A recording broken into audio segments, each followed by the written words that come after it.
मतचोरी व मतदान प्रक्रियेतील गैरव्यवहार झाल्याचा आरोप करत ठाण्यातील काँग्रेस शहर कमिटीच्या वतीने स्वाक्षरी अभियान राबवण्यात आले होते। वोट चोरीबाबत जनजागृतीसाठी रविवारी 16 नोव्हेंबर रोजी पाचपाकडी ब्लॉक क्रमांक 7 मधील ओपन हाऊस बाहेर ही स्वाक्षरी मोहीम पार पडली। यावेळी वोट चोर गद्दी छोड आपली एक सही आपल्या लोकशाहीसाठी आपल्या देशासाठी सजग ठाणेकर मतदारांसाठी अशा आशयाचे फलक झळकवण्यात आले होते।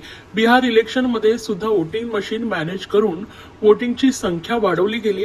त्या ठिकाणी जास्त वोट हे आरजेडीला मिळाले असून त्याचे फक्त 25 आमदार आलेत। दरम्यान त्यांच्यापेक्षा कमी वोट ज्या पक्षाला मिळाले त्यांचे आमदार जास्त आले।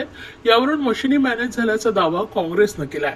त्यामुळे ठाणेकरांना जागरूक करण्यासाठी ठाणे शहर जिल्हा काँग्रेस अध्यक्ष ॲडव्होकेट विक्रांत चव्हाण यांच्या मार्गदर्शनाखाली ही स्वाक्षरी मोहीम पार पडली आहे। या मोहिमेला नागरिकांचा उत्स्फूर्त असा प्रतिसाद लाभलाय।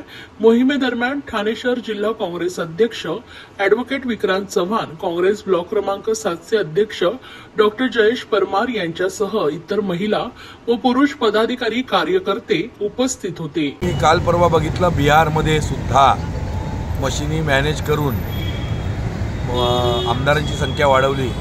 जास्ती वोट्स हे आरजेडीला मिळालेले आहेत आणि जास्ती वोट्स आरजेडीला मिळालेले असताना सुद्धा आमदार त्यांचे 25 आले आणि त्यांच्यापेक्षा कमी वोट्स ज्या पक्षाला मिळाले त्यांचे आमदार जास्ती आले।